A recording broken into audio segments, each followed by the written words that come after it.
One last time, welcome back to this series of videos where I'm showing you how I write an apologetics card. I'm Caleb DeLon, creator of BecomeThoroughlyEquipped.com and author of Thoroughly Equipped, the Comprehensive Guide to Apologetics.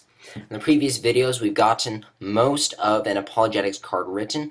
Points 1 through 3 and our conclusion are already written. Now we just need to find an introduction. Now, in the previous video, I didn't say anything about it, but when I gave this line, I had an idea for an introduction, saying that Jesus is not just a figment of some overly creative scribe's imagination. So, I have a little sister, and I assume that most of you who are writing this have siblings or babysit or interact with some little kids. So, I think the example we could start out with, we could just start about telling a story about some child who came up with a story. So, I have to bring the creative part of my brain here, which is not used nearly as often as the other parts of my brain. Let me see. I have a little sister. That's always a good way to start. She has a very creative mind and a somewhat overactive imagination. Let me see whether I can think of any specific examples, or if not, it might be best to go with generics for all of your benefit.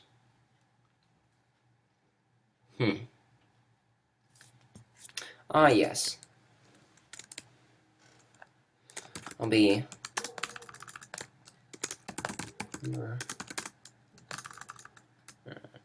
I'll do it in general. Often she'll come and ask me, "Do you want any freshly baked cookies?"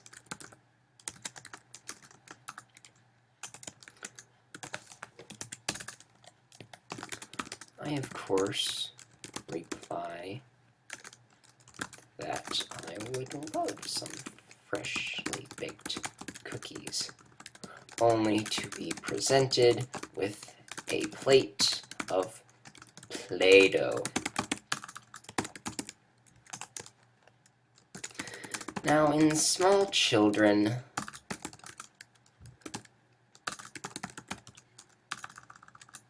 creativity, the ability to imagine things that don't exist, is just fine.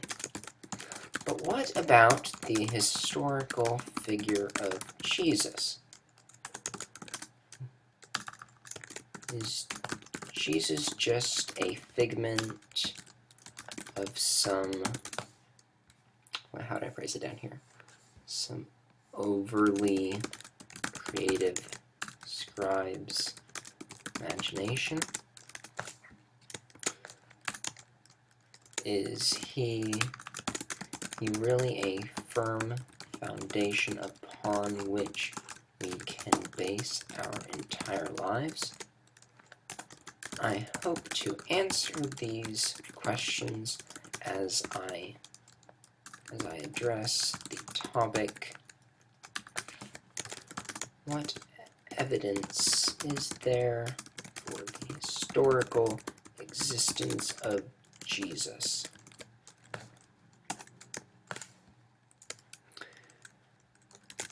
Over the next few minutes, I'd like to look at 3 areas of evidence: the biblical evidence, the external evidence, and the evidence of the early church. Now you notice here that I already have a summary down at the bottom over the past units. We've seen 3 solid areas of evidence. This is always a good strategy to have. You always give them what's known as a roadmap. You tell them where you're going to go. You tell them point 1, point 2, and point 3, and then down here you tell them what you already told them. So you could also just say it's foretell, tell, and retell. That's another way to express it. It's always good, and it makes you seem more credible because the judges know that you know where you're going. You know exactly where you're taking them. You have the map. It's always good if you're on a road trip to have a map and know where you're going. Same applies to a speech. And then at the end, you can just quickly summarize. It doesn't have to be anything hugely specific, but if you want to, you can go into a more detailed explanation if you come to the end of the card and have, say, 30 seconds, 45 seconds, a minute remaining. You can simply, instead of just giving a short summary like this, you could give a summary of point 1, then a summary of point 2, then a summary of point 3. I actually have a post on my website concerning summaries and roadmaps. If you go there, you can probably find it. It's in the series of posts I wrote called Lessons from Listening. So you can go and find that, and I discuss how to roadmap well and then how to use summaries to fill up your time if you end up having more remaining. So the only thing right here, let's jump right in and look at the biblical evidence. That's my colloquial way of getting into a card.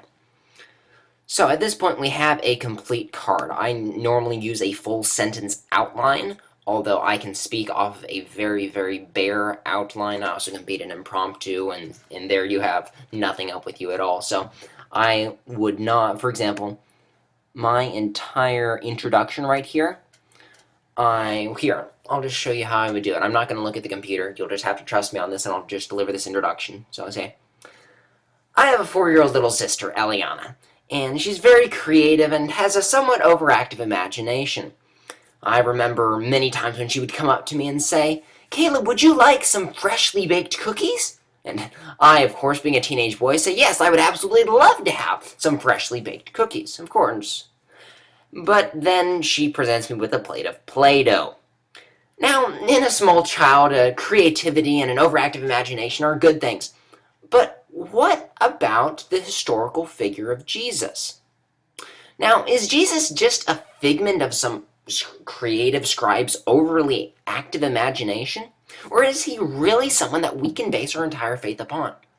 I hope to address these topics as I answer the question I've chosen today. What evidence is there for the historical existence of Jesus? There we go. So as you'll see, if you were reading along, I did not go word for word by any means, but I got the point across. And so I would not use those specific lines, but they're there in case I need them, or in case it's mostly for prep time use, so I can see what the introduction says. And the same thing in through here. I would get the gist of the point, and I would just deliver it, not exactly. Then, this also works well because now the introduction is tied into the conclusion, which always gives a note of finality to it and is a nice touch to have. Now, we are at 1,095 words. Let me run a quick calculation to see here just how many. 182 words. That's fairly quick. I can talk that fast, but I don't prefer to. So I think I am going to end up cutting this Josh McDowell quote.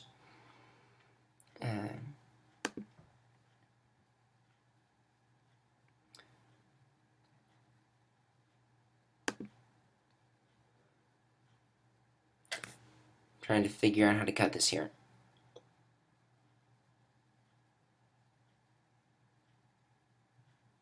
I think I can.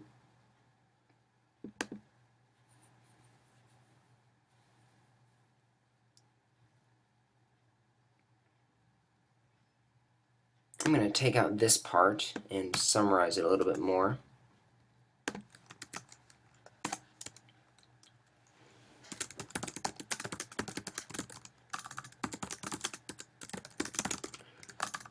Early Christians were opposed using every possible means. So that eliminates one paragraph, makes it a little bit better. Every possible means, yet they still persevered.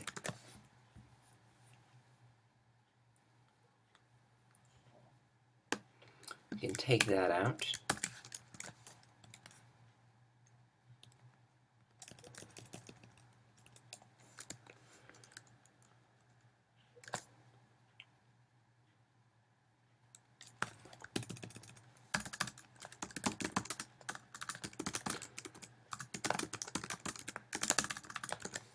A little bit of editing.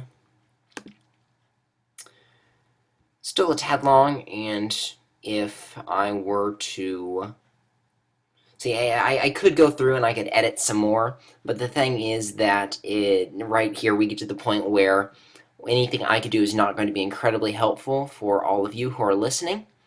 You've seen me construct the card, you've seen me do some research and write up the card, create an introduction, a conclusion, a roadmap, tie the conclusion into the introduction, bring in some verses.